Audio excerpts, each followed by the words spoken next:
The automatic doors whispered open, and a middle-aged man stepped inside. He wore a faded jacket and a cap pulled low over his eyes, his hands buried in his pockets. No one gave him a second glance, unaware he was Daniel Grayson, the CEO of the entire chain of stores. He paused, his gaze sweeping across the sales floor. The shelves were disorganized. The customers moved in a strange quiet. There were no greetings, no laughter, only a heavy, stifling atmosphere. At a checkout counter, an employee was scanning items. She looked to be in her 30s, her hair loosely tied, her eyes swollen and red. She tried to smile at the customers, but her hands trembled, and her voice was unsteady. Daniel slipped behind a shelf, feigning interest in canned goods. He hadn't been mistaken. He watched as she quickly wiped away a tear with her sleeve, right in the middle of her shift. And when he saw the manager storm out, his voice sharp and cutting, Daniel knew with certainty that something was deeply wrong here. Daniel Grayson stood silently in the aisle, an anonymous customer to the world. But he was the man who had designed the very red and white logo hanging on the wall. The name Grayson's Market had once been his life's pride. His core belief was simple: treat employees fairly, and they will treat customers well. That philosophy had fueled his expansion to 18 branches and earned the loyalty of hundreds of staff members. But in recent months, something had soured. Customer complaints were spiking. Shelves sat empty. Employees seemed irritable. Then, an anonymous letter had reached him, claiming someone was being mistreated within his very own system. His regional managers had dismissed it as a rumor, blaming a few lazy and complaining employees. But Daniel hadn't bought it. He knew that when a sense of injustice begins to spread, it means something is rotting from within. Daniel walked slowly past each aisle. He didn't need to pretend. The silence made everyone invisible. Customers moved like ghosts. No questions, no small talk. Not a single employee greeted anyone. The dairy section was a mess. The bread shelf held only a few torn packages. A promotional sign had fallen over, left leaning against a trash bin. No one had bothered to set it right. Daniel peered into the produce section, where a lone onion had rolled onto the floor, its skin dry and papery. He bent to pick it up, but there was no one to return it to. In the old Grayson's Market, the staff would line up each morning to greet customers. Managers were required to check every area for scent, lighting, and order. But here, there was only the stale smell of old coffee, dingy floors, and tired eyes. Daniel clenched his fists in his coat pockets. What he was seeing wasn't just laziness. It was a team that had given up. Kendra? The name cut through the air like a slap to the face. Daniel spun around. A tall, broad-shouldered man in a black vest embroidered with the word supervisor was striding out from the stockroom. His face was flushed red as he slammed a clipboard hard onto the checkout counter. Crying on shift again, he growled. How many times do I have to tell you? If you can't keep it together, then quit. Kendra froze. She swallowed hard, quickly wiping her tears with the back of her hand. I'm sorry. I'll be fine. Fine.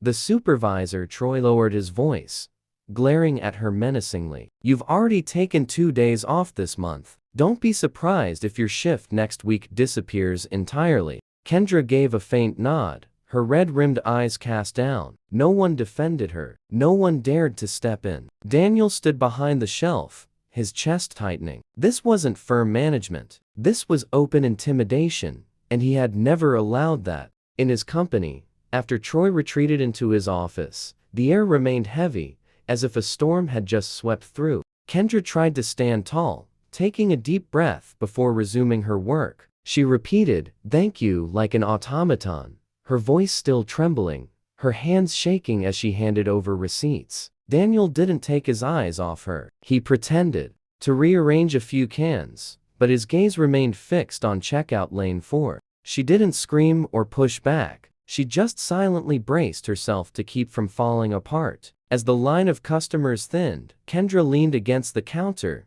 clutching a fold of her uniform. Her lips were pressed tightly together, as if holding back another wave of tears. Daniel felt a sting in his chest that was no longer anger, but pain. What burden was this woman carrying that it brought her to her knees in the middle of a workday? And yet, she forced herself to carry on as if nothing had happened. Daniel moved to the snack aisle, pretending to browse, but he noticed everything. The furtive glances, the defeated body language, the unnatural silences that had no place in a grocery store. A young male employee stubbed his toe on an unattended pallet. No one asked if he was okay. He just quietly went back to restocking shelves, his head down. An elderly customer stood waiting at the service counter for nearly 3 minutes. No one came. In the frozen goods section, a female employee stretched to attach a new price tag. Her shoulders trembled slightly, her breathing heavy, as if the simple act of holding herself upright required immense effort. Daniel saw it clearly now.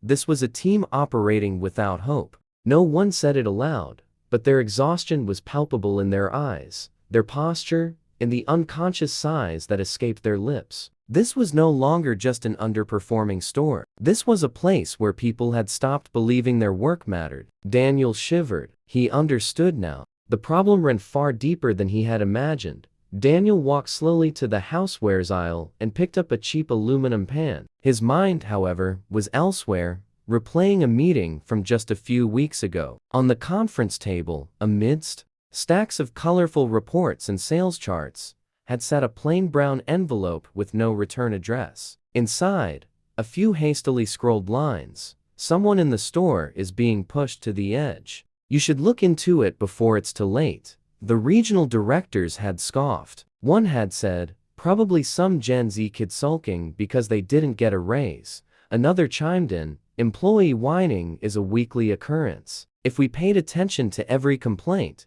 nothing would ever get done. Daniel had remained silent then, but he hadn't forgotten the letter. Its tone wasn't one of complaint. It was a cry for help. Now, seeing Kendra, seeing this entire broken team, he understood. The person who wrote that letter was telling the truth, and he was the only one with enough authority left to make it right. During break time, Daniel bought a granola bar and made his way toward the break room. He didn't intend to go inside, only to observe how the staff unwound after such a tense shift. But as he approached, he froze. From within, he could hear the sound of quiet sobbing, then a hushed voice, broken between breaths. I can't do this anymore. It was Kendra. I tried. I really tried. But nothing's ever enough. They cut my hours again this week. I can't even afford gas. My rent's late. There was a pause, then another softer voice, likely the young woman from the frozen goods section. Troy's coming after me too. Anyone with kids, or who gets sick, or asks for time off, he punishes them. Kendra's voice was filled with despair. I didn't skip my shift because I was lazy. My son had an asthma attack. He was hospitalized. I begged Troy, but he said I wasn't trustworthy. Daniel stood frozen outside the door. Her voice was like a blade, each word striking at his greatest fear, that the company he had built to empower people had become a place that crushed their spirits. It was dark when Kendra finally left the store. The lights from the Grayson's Market sign cast long streaks across the stained concrete. Daniel followed quietly from a distance, not wanting to startle her. He just needed to understand the silence she carried with her. Kendra walked slowly, clutching her worn-out bag, her shoulders trembling as if she were still holding back tears. She stopped beside an old sedan, its paint chipped, its rear window patched with tape. She opened her wallet and flipped through the compartments. A utility bill, a small ID photo, a nail clipper. Then, she turned the wallet upside down and shook it. A few coins tumbled out and scattered. She stared at the small pile of change in her palm, her hand trembling, before she covered her face and collapsed into sobs in the middle of the empty parking lot. Daniel stood still, his shadow stretching long under the light. He had read cost reports and approved wage summaries, but never before had he witnessed an employee crying because she couldn't afford the gas to get home. Daniel remained behind a tree in the parking lot. The night wind cut through his thin coat, but he didn't feel the cold, only a profound weight in his chest. In front of him, Kendra was still crouched beside her car, her face in her hands, her shoulders shaking with silent sobs. A mother, a worker, a human being pushed to the brink inside the very system that bore his name. Daniel had once believed that going undercover was about verifying facts, but in this moment, he knew he no longer needed verification. He had seen, heard, and felt the truth.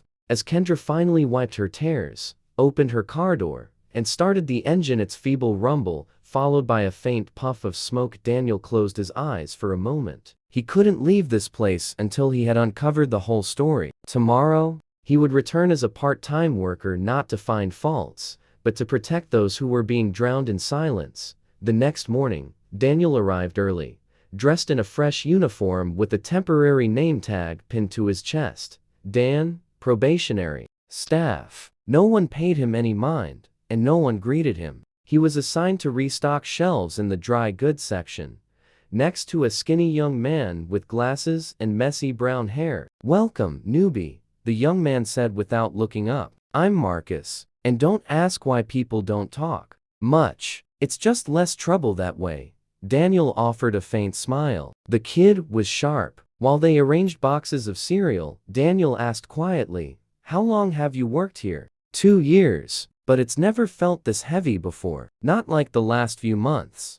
Marcus glanced around before lowering his voice. Troy's been tightening shifts, swapping schedules without warning. Anyone with young kids or personal issues gets put on the non-priority list, but the ones who stay quiet get the bonus hours. Daniel frowned. The shift policy was being used as a weapon. This young man didn't say much, but every word pierced the company's polished image. "And Kendra?" Daniel asked, pretending to adjust a box of noodles. Marcus looked at him for a long moment, then sighed. "She's the hardest worker here, but after she missed 2 shifts for her kid's asthma, Troy started targeting her." Daniel turned toward him. "Asthma? Yeah. Her boy had an attack in the night, had to be hospitalized. Kendra gave advance notice, begged to switch shifts, but no one would take them. So she missed work. Since then, her schedule has been gutted." Marcus paused, gripping a box of baking powder a little too tightly. "Now, she's down to just over 15 hours a week. Not enough to cover rent,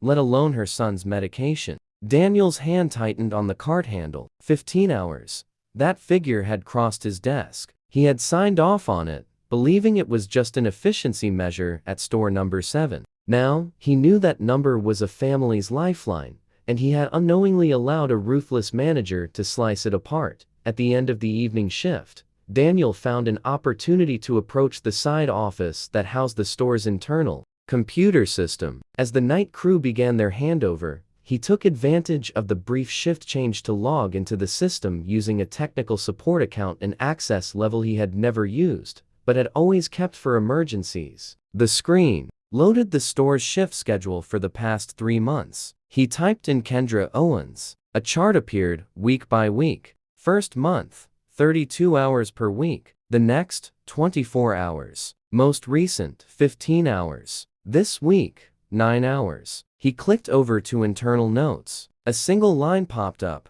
unreliable, not priority for scheduling. Daniel clenched his jaw. He searched for other names: Marcus, Linda, Jorge, 3 employees who had seemed unusually worn down. They all showed the same pattern of reduced hours and the same dismissive note. Meanwhile, the staff close to Troy had steady, even slightly increased, hours. There was no more room for doubt. Troy wasn't being careless. He was deliberately turning the schedule into a weapon, bleeding his team dry to polish his reports.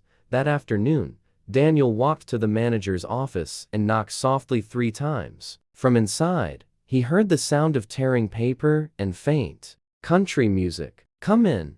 Troy looked up, his eyes tired, but still carrying an air of superiority. He didn't recognize Daniel, just another new hire. "What's the issue?" Daniel stepped in, his voice calm and steady. "I heard a few people mention Kendra, that her shifts were cut. Is that true?" Troy scoffed, leaning back in his chair. "She's a walking problem. Always missing shifts, blaming it on her kid. I don't have time to babysit every sob story on the payroll." Daniel reined in his anger. "But if her son was hospitalized and she requested time off in advance, then this is a job, not a charity," Troy interrupted. "I need people I can count on, not someone who runs home every time their kid sneezes. His voice was hard, cold, and devoid of empathy. And listen, Troy lowered his tone, leaning forward conspiratorially. This method, it gets me praise. Cut hours, trim payroll expenses. Corporate loves that. Daniel stood motionless. Before him was a man running his store through calculated cruelty, not for efficiency, but for personal gain. And he truly believed no one would ever find out. Daniel stepped out of Troy's office, his hands clenched into tight fists in his coat pockets. A searing block of stone seemed to sit on his chest, not from exhaustion, but from pure rage. This man, entrusted with leadership, was wielding his power like an iron rod. He was striking down the most vulnerable, cutting shifts to make reports look good, slashing a single mother's hours to keep his KPIs clean, and crushing human dignity, all while being rewarded for it. Daniel stopped in the middle of an aisle, his eyes fixed on the Grayson's Market sign at the far end of the hall. His name, and now it was tied to a model of exploitation. He took a deep breath and pulled out his phone. His voice was calm but resolute. "Janet, cancel all my meetings for tomorrow. But sir, there's the quarterly strategy review, I know." Daniel cut her off. "But something more important requires my attention. Too many people are paying the price for my silence. I'm going to store number 7, not as the CEO, but as the man who needs to make things right." That night, Daniel didn't sleep. He sat by the window of a cheap hotel near the store, holding a cup of tea that had long gone cold. The streetlights cast a pale yellow glow on the table, where he had spread out hastily scribbled notes, shift hours, employee names, every sign of fatigue he had witnessed. On the last page, one name was circled in red: Kendra Owens. Daniel closed his eyes. His mind drifted back to the early days of his career, when he was just a young man behind a produce counter, hand-wrapping potatoes and scrubbing grease stains from the floor. Back then, he had sworn that his company would never become like the ones that had mistreated him. And yet now, Grayson's Market hadn't just betrayed that promise. It was quietly crushing people like Kendra beneath its weight. Daniel unlocked his phone and scrolled through employee photos. Troy's face appeared a forced smile, a suit praised by upper management. He swiped it away and paused at an old team photo filled with authentic smiles. People standing shoulder to shoulder with pride. "Enough," he whispered to the empty room. "Tomorrow morning, I won't hide anymore." Early the next morning, as the first rays of sunlight blurred on the glass doors of Grayson's Market, Daniel Grayson stepped inside. This time, there was no baseball cap, no worn-out coat, no pretending to be a new hire. He wore a crisp gray suit and a light blue tie. Pinned to his chest was a gleaming metal badge: CEO Daniel Grayson. His steps were slow but deliberate. The atmosphere in the store seemed to drop, as if the air itself had changed, though no one could quite name why. A few employees looked up and froze. Some recognized him instantly, their eyes widening, their mouths forming whispers. "That's him. That's the owner." Kendra spotted him from across the floor. Her hand paused mid-scan, her eyes locked with his, and in that instant, she knew. This was not the man who had restocked shelves with her yesterday. Daniel walked straight toward the service counter, where Troy stood sipping coffee, worrying over the day's schedule. Troy hadn't looked up yet. Just a few more seconds, and the game would be over. Troy still had his head down, his eyes on the clipboard, a spoon still in his mouth as he absently stirred his coffee. He was oblivious to the strange stillness that was rippling through the store around him. A shadow fell over his desk. He saw a pair of shiny leather shoes, unfamiliar. "Good morning," a man's voice rang out, deep, clear, and sharp as a blade wrapped in velvet. Troy looked up, frowning. "Who are you?" Daniel calmly reached into his coat and presented a badge. Polished metal, the engraved letters catching the light: Daniel Grayson, Chief Executive Officer. Troy froze. The coffee cup trembled in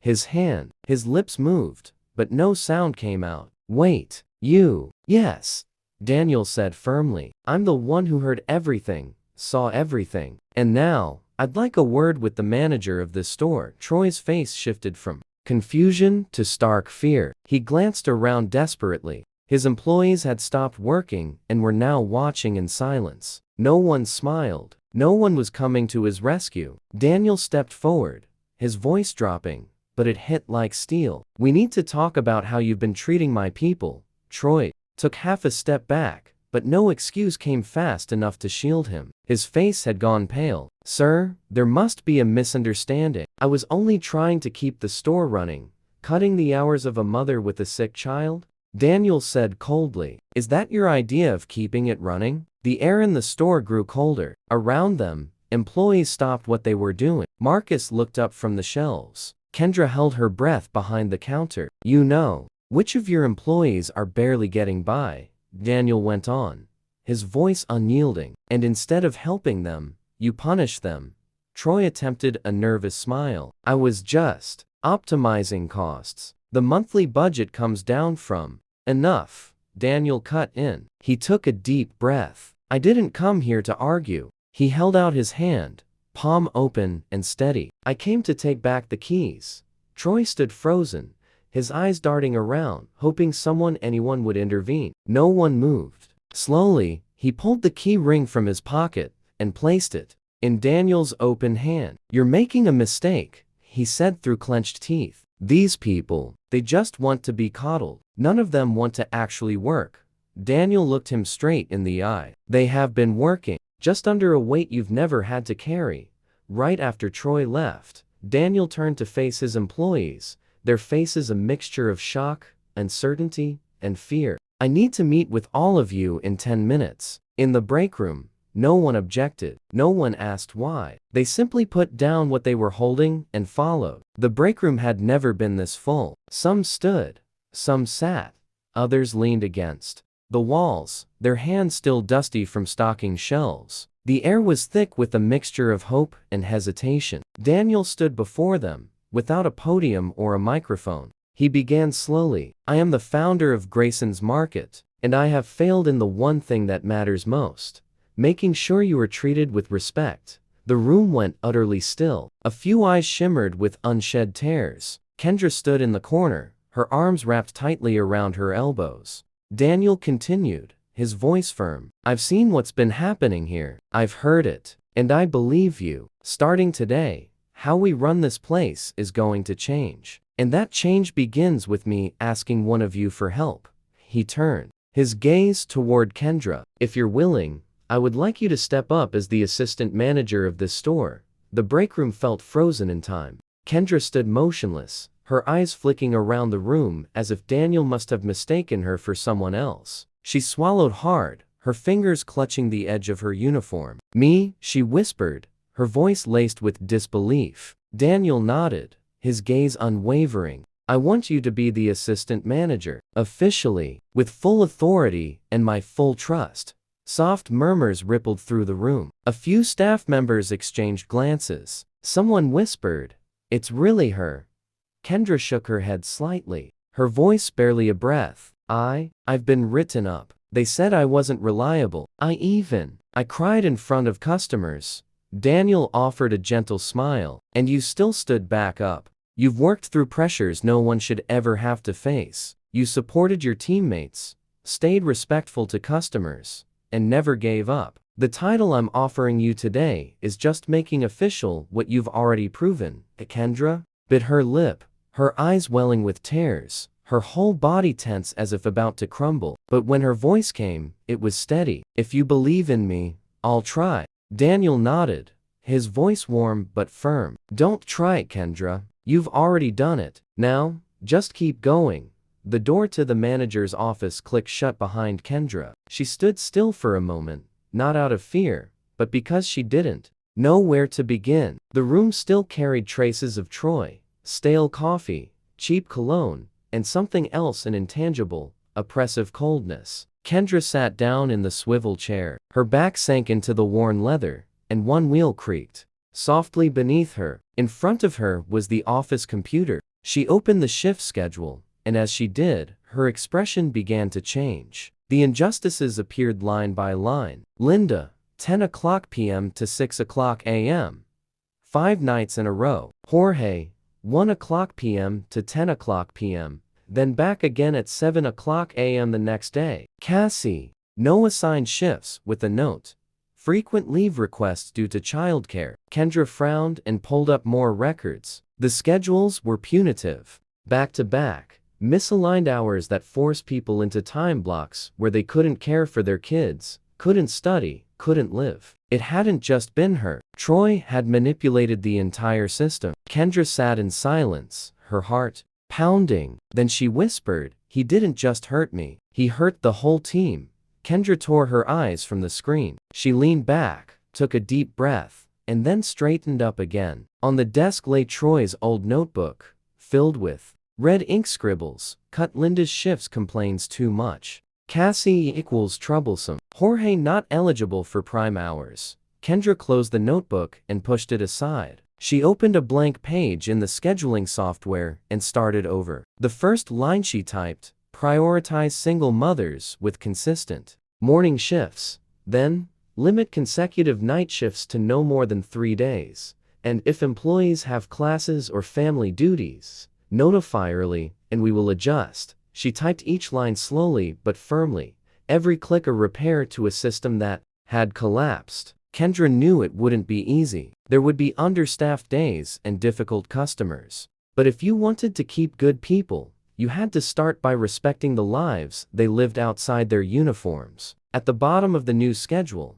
she typed one final line in bold.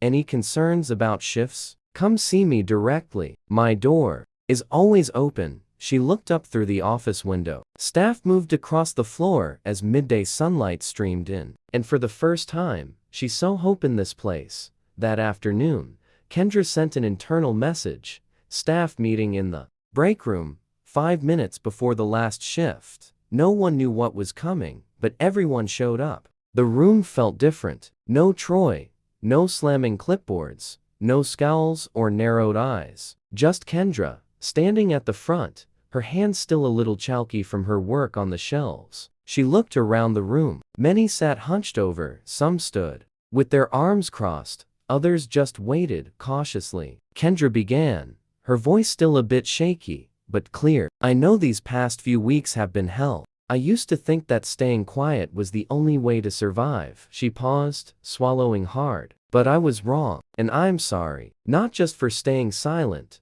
but for not standing with you all sooner. In the back, Marcus lowered his gaze. Linda clenched her hands. Someone gave a small nod. Kendra took another breath. Starting today, you all have the right to speak up. The schedule will reflect your realities. No one should have to choose between their job and their kids. And if I make a mistake, if I ever treat someone unfairly, you can come straight to me. Or if needed, straight to Mr. Grayson. A few heads lifted. Then, a single clap echoed through the room. Then another. Then the whole room joined in, not with cheers, but with a collective exhale, the sound of people finally breathing again after a storm that had lasted far too long. The meeting ended, and people slowly filtered out. The tension had eased, but comfort hadn't quite taken its place. Not yet. Kendra lingered by the door, scanning the departing staff, looking for someone. She spotted Marcus pushing a supply crate toward the stockroom, his thin frame slightly hunched. "Marcus," she called gently. He paused and turned, a little surprised. "Yeah, something wrong?" Kendra walked toward him. "You helped Linda train the new hire this afternoon, right?" Marcus scratched his head, smiling awkwardly. Kind of. But I'm not great with people stuff." Kendra shook her head, a real smile forming on her face. "Troy said you weren't fit to face customers. But he also said I wasn't worth trusting." Marcus froze, and for the first time, he really looked at her. "I've seen how you talk to your coworkers," she continued. "Calm, patient, genuine. That's exactly the kind of person I need out front." He blinked. "You mean, I want you on the floor, talking to customers. If you're willing, I'll train you myself. Starting tomorrow." It took a moment, but Marcus slowly nodded, the nod of someone who had once believed they would never be chosen. Only a few days had passed, but the atmosphere at Grayson's Market was already beginning to shift. It wasn't a miracle, just warmer. An elderly woman stood puzzled by the frozen foods aisle. Marcus approached her gently. "Can I help you find something, ma'am?" The woman's eyes lit up with surprise. "It's been a long time since a staff member asked me that." Across the store, Linda was restocking the fruit display. For the first time in weeks, she was humming softly along with the background music. Kendra moved from aisle to aisle, her head held high, making eye contact. She no longer came to work just to survive. She was here to rebuild. One young employee helped a customer push her cart to the parking lot. Another, unprompted, picked up a fallen promo board and set it back in its place. Daniel, watching quietly from the far end of the store, took it all in. He didn't need to write anything down. Real change was always clearest in people's eyes and in the way they walked. 1 week later, Daniel returned to store number 7. There was no announcement, no entourage. He was just a man in a pale blue shirt, his coat slung over his shoulder, stepping inside at midday. He walked down the main aisle, the one that had once held toppled displays, tired stares, and silent resignation. Now, the floor gleamed, the shelves were full, and more than anything, the air felt different. Marcus was helping an elderly woman load bags into her cart. At register 3, Linda was smiling, truly smiling, as she chatted with a regular customer. At register 4, Kendra was kneeling, handing a bear-shaped sticker to a fussy little girl, while the child's mother offered a grateful smile. Daniel stood quietly at the back of the store. No one noticed him, or if they did, no one made a fuss. And that was exactly how he wanted it. The best kind of leadership is the kind that can step away and leave a place better than before. He smiled. For the first time in months, it wasn't forced. Daniel walked toward checkout lane 4, where Kendra had just finished helping a young mother. She turned and blinked in surprise when she saw him. "I didn't think you'd stop by today." Daniel nodded, his eyes soft. "I didn't think I'd get to see this place looking like this so soon." Kendra lowered her gaze, a bit shyly. "I'm just trying to do the right thing. I'm not always sure. Some days I panic. Some days I almost give up." Daniel looked at her for a long moment. "I know, but what matters is you didn't." He stepped a little closer, his voice lower. "I didn't give you this opportunity, Kendra. You earned it. Every single time you stood back up when life tried to push you down." Kendra froze for a second. Her eyes were slightly red, her voice soft. "I used to think I was just a replaceable part."